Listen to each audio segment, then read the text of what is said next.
Hello everyone, welcome to my channel Learn English Marathitun. We have learned structure of passive sentences in two of the present tenses, simple present tense and present continuous tense. आपण वर्तमान काळातील दोन उपप्रकारामध्ये कर्मणी प्रयोगाची वाक्यरचना शिकलो आहोत.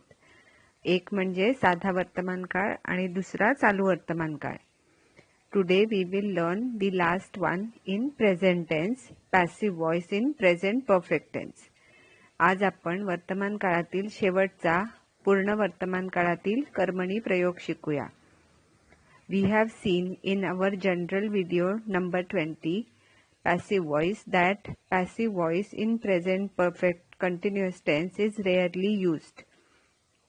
आपण आपल्या 20 नंबरच्या पॅसिव्ह व्हॉइसवरील सामान्य व्हिडिओमध्ये पाहिलं आहे की प्रेझेंट परफेक्ट कंटिन्युअस टेन्समध्ये कर्मणी प्रयोग क्वचितच वापरला जातो.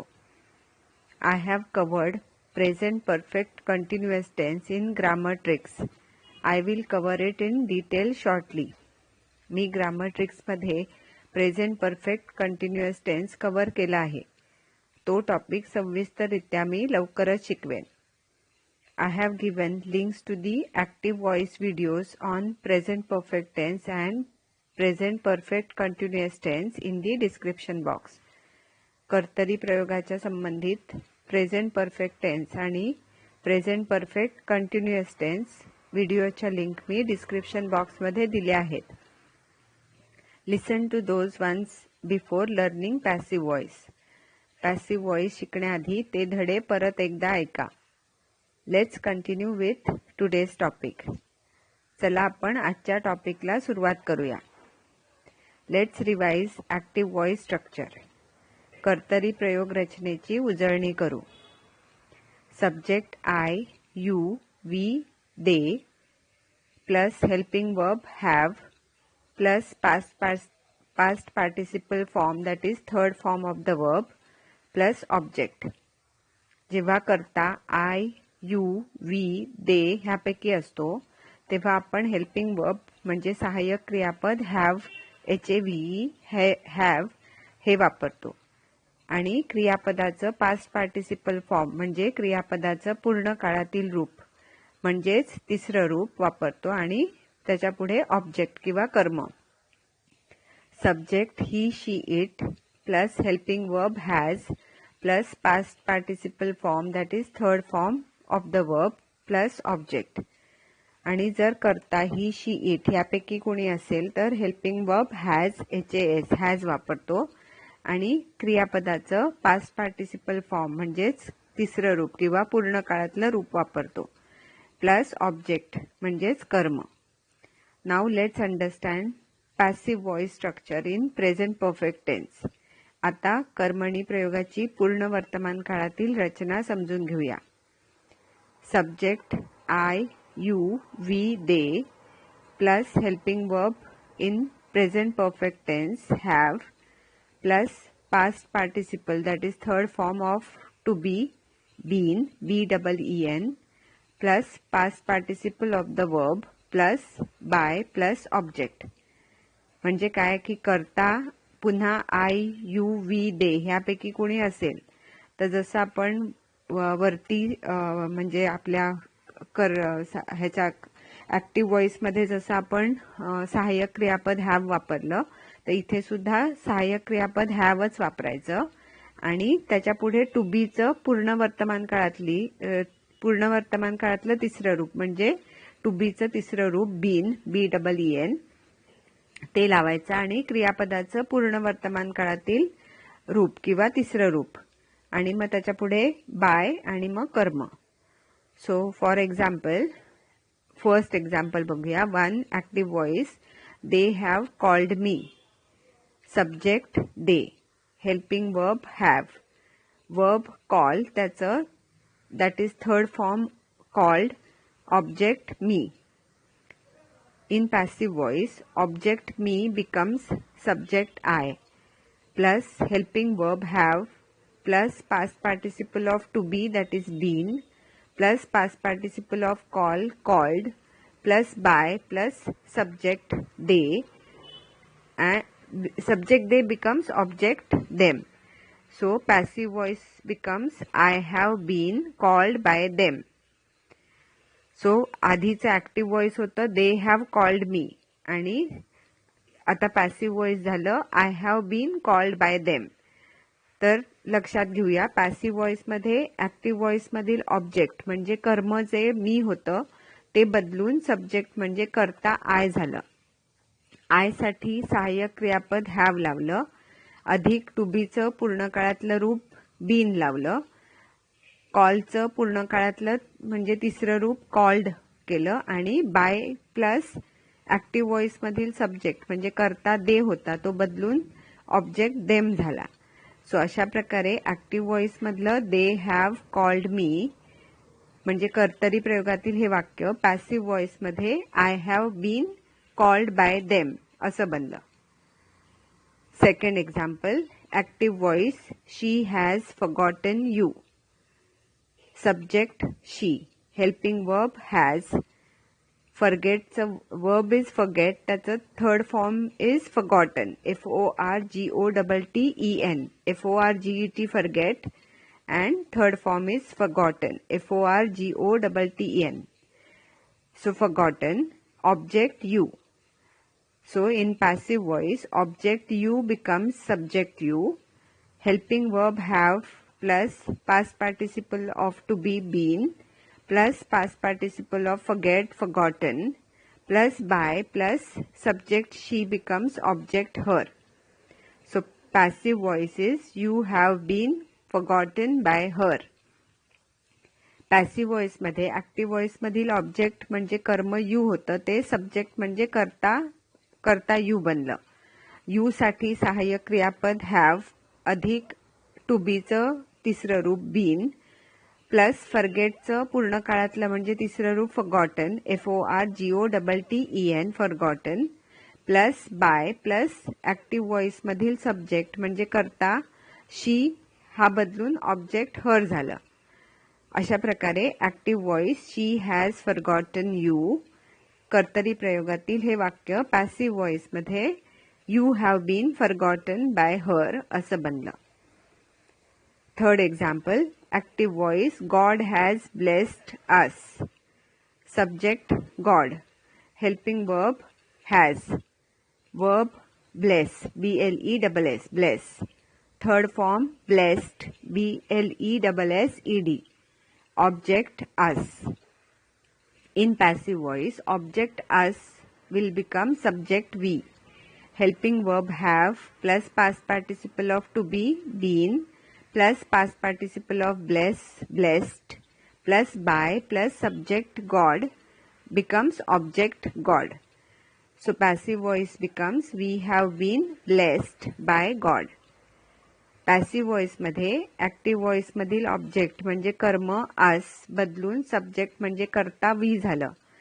वी साठी सहाय्यक क्रियापद हॅव प्लस टू बीचं पूर्ण काळातलं रूप बीन प्लस ब्लेसचं पूर्ण काळातलं म्हणजे तिसरं रूप blessed plus by plus active voice मधील सब्जेक्ट म्हणजे कर्ता गॉड ऑब्जेक्ट बनतो.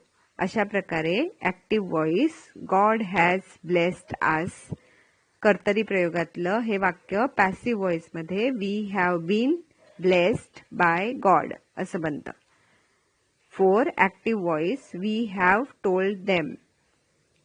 Subject we, helping verb have, verb tell, third form told TOLD, object them.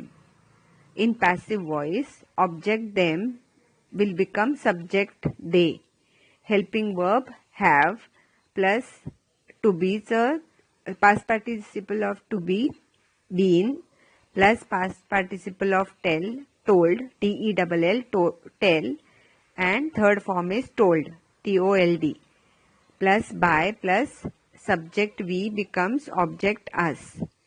So passive voice they have been told by us.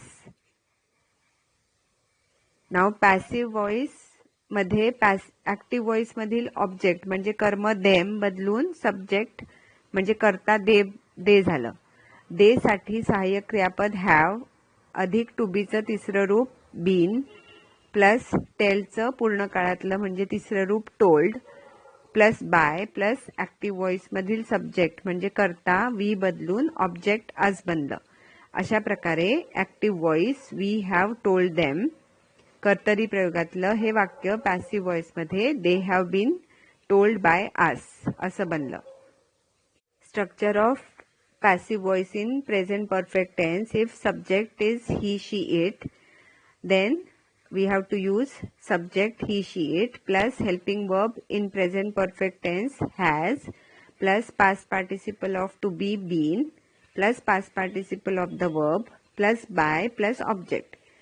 म्हणजे present perfect tense मध्ये passive voice बनवताना जर करता ही शी it पैकी असेल तर ही शी इट वापरायचं. देन पूर्ण काळातील सहाय्यक क्रियापद आपण हॅज वापरतो, अधिक टू बीचं तिसरं रूप बीन प्लस क्रियापदाचं पूर्ण वर्तमान काळातलं किंवा तिसरं रूप आणि बाय अधिक कर्म. Let's see some examples. 1. Active voice I have played carom. Subject I, helping verb have, verb play, third form played PLAYED, object carom CAROM, and we use pronoun it for it. In passive voice, object carom becomes subject. Helping verb has plus past participle of to be, been plus past participle of play, played plus by plus subject I becomes object me. So passive voice becomes carom has been played by me. Passive voice मध्ये active voice मधील object म्हणजे कर्म carrom होतं, ते subject म्हणजे कर्ता बनलं. Carrom म्हणजे त्यासाठी सर्वनाम इट वापरतो, म्हणजे त्यासाठी सहाय्यक क्रियापद हॅज प्लस टू बीचं पूर्ण काळातलं रूप बीन प्लस प्लेचं पूर्ण काळातलं म्हणजे तिसरं रूप played plus by plus active voice मधील सब्जेक्ट म्हणजे कर्ता आय बदलून ऑब्जेक्ट मी बनलं. अशा प्रकारे active voice I have played carrom म्हणजे कर्तरी प्रयोगातलं हे वाक्य पॅसिव्ह व्हॉइस मध्ये carrom has been played by me असं बनतं. Second example. Active voice father has punished him. Subject father, helping verb has, verb punish PUNISH, third form punished PUNISHED, object him. In passive voice, object him becomes subject he. Helping verb has plus past participle of to be, been plus past participle of punish, punished plus by plus subject father becomes object. So passive voice becomes he has been punished by father. Passive voice मध्ये active voice मधील object म्हणजे कर्म हिम बदलून subject म्हणजे कर्ता ही झालं.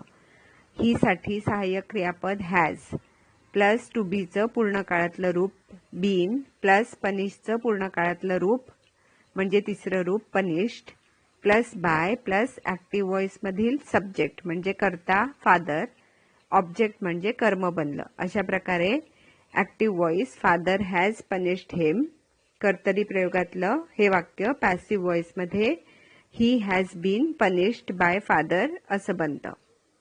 Third example. Active voice everyone has selected her. Subject everyone. Helping verb has. Verb select SELECT. Third form selected SELECTED. Object her. In passive voice, object her becomes subject she. Helping verb has plus past participle of to be, been plus past participle of select selected plus by plus subject everyone becomes object. Passive voice she has been selected by everyone. Passive voice मध्ये active voice मधील object म्हणजे कर्म हर बदलून subject म्हणजे कर्ता शी होतं. शी साठी सहाय्यक क्रियापद हॅज अधिक टू बीचं पूर्ण काळातलं रूप बीन अधिक सिलेक्टचं पूर्ण काळातलं म्हणजे तिसरं रूप सिलेक्टेड अधिक बाय अधिक ऍक्टिव्ह व्हॉइस मधील सब्जेक्ट म्हणजे कर्ता एव्हरीवन हे ऑब्जेक्ट बनलं. अशा प्रकारे active voice everyone has selected her, कर्तरी प्रयोगातील हे वाक्य पॅसिव्ह व्हॉइस मध्ये she has been selected by everyone असं बनलं. समरी थोडक्यात, passive voice structure in present perfect tense is, पूर्ण वर्तमान काळातलं पॅसिव्ह व्हॉइसची रचना थोडक्यात अशी आहे. I plus have plus been plus past participle of the verb plus by plus object. म्हणजे कर्ता आय अधिक हॅव अधिक बीन अधिक क्रियापदाचं तिसरं रूप अधिक बाय अधिक ऑब्जेक्ट म्हणजे कर्म. We plus have plus been plus past participle of the verb plus by plus object. कर्ता वी असेल तर पुन्हा हॅव अधिक बीन अधिक क्रियापदाचं तिसरं रूप अधिक बाय अधिक कर्म. You plus have plus been plus past participle of the verb plus by plus object. कर्ता यू, त्यासाठी हॅव अधिक बीन अधिक क्रियापदाचं तिसरं रूप अधिक बाय अधिक कर्म.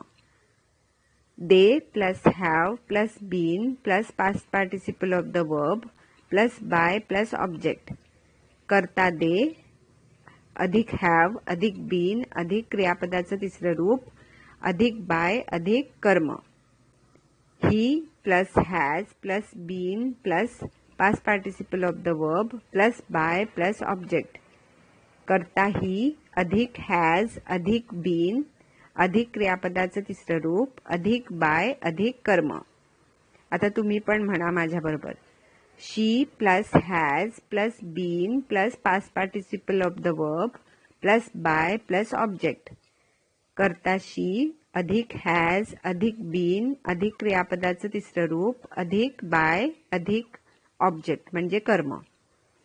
It plus has plus been plus past participle of the verb plus by plus object. कर्ता इट अधिक हॅज अधिक बीन अधिक क्रियापदाचं तिसरं रूप अधिक बाय अधिक कर्म. Also as we have seen in the previous videos, आपल्या आधीच्या व्हिडिओमध्ये पाहिल्याप्रमाणे active voice subject I becomes passive voice object me and active voice object me becomes passive voice subject I. Active व्हॉइसमधील कर्ता आय पॅसिव्ह व्हॉइसमध्ये कर्म मी बनतं आणि active व्हॉइसमधील कर्म मी पॅसिव्ह व्हॉइसमध्ये कर्ता आय बनतो. तुम्ही पण पुढची वाक्य आता माझ्याबरोबर म्हणा. Active voice subject you remains passive voice object you and active voice object you remains passive voice subject you. Active व्हॉइसमधील कर्ता यू पॅसिव्ह व्हॉइसमध्ये सुद्धा कर्म यूच राहतं आणि ऍक्टिव्ह व्हॉइसमधील कर्म यू पॅसिव्ह व्हॉइसमध्ये कर्ता यूच राहतं. Active voice subject we becomes passive voice object us and active voice object us becomes passive voice subject we. Active voice मधील कर्ता we passive voice मध्ये कर्म us बनतं आणि active voice मधील कर्म us passive voice मध्ये कर्ता we बनतो. Active voice subject they becomes passive voice object them and active voice object them becomes passive voice subject they.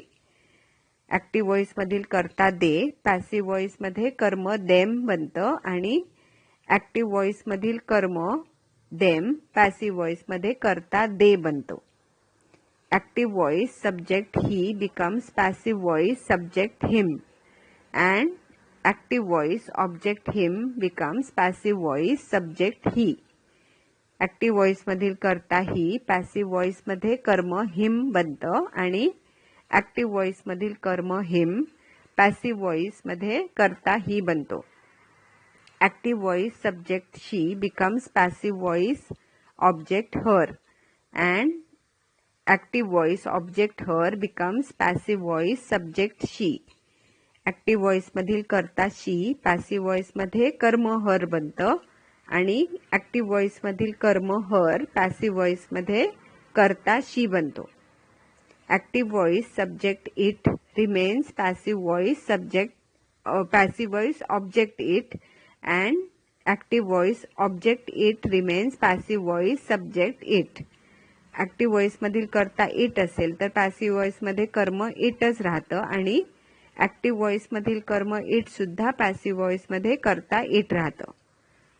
So whenever you see a word been, B-E-E-N, followed by past participle form of the verb, that means the sentence is in passive and perfect tense. तर जेव्हा जेव्हा तुम्हाला वाक्यात bin, B-E-E-N, bin हा शब्द आणि त्यानंतर क्रियापदाचं तिसरं रूप दिसलं तर त्याचा अर्थ वाक्य पॅसिव्ह व्हॉइस मधलं आणि पूर्ण काळातलं आहे. So to summarize passive voice in all 3 tenses in present tense, थोडक्यात वर्तमान काळातली तिन्ही उपप्रकारामधील पॅसिव्ह व्हॉइस आपल्याला जर बघायचा असेल तर 1 is, am, are plus past participle of the verb. It is passive voice in simple present tense. is, am, are आलं आणि त्याच्या पुढे क्रियापदाचं तिसरं रूप म्हणजे साध्या वर्तमान काळातला पॅसिव्ह व्हॉइस आहे. Second is, am, are plus being, B-E-I-N-G plus past participle of the verb. It is passive voice in present continuous tense. जर is, am, are आहे आणि त्याच्या पुढे being, B-E-I-N-G, being हा शब्द आला आणि त्याच्यानंतर क्रियापदाचं तिसरं रूप आलं तर तो चालू वर्तमान काळातला पॅसिव्ह व्हॉइस आहे. Third have, has plus been plus past participle of the verb. It is passive voice in present perfect tense. आणि जर have किंवा has शब्द आहे आणि त्याच्या पुढे बीन, B-E-E-N, बीन आलं आणि क्रियापदाचं तिसरं रूप आलं म्हणजे पूर्ण वर्तमान काळातला पॅसिव्ह व्हॉइस आहे. Isn't it easy? आहे ना सोपं? So keep practicing. Thanks for listening.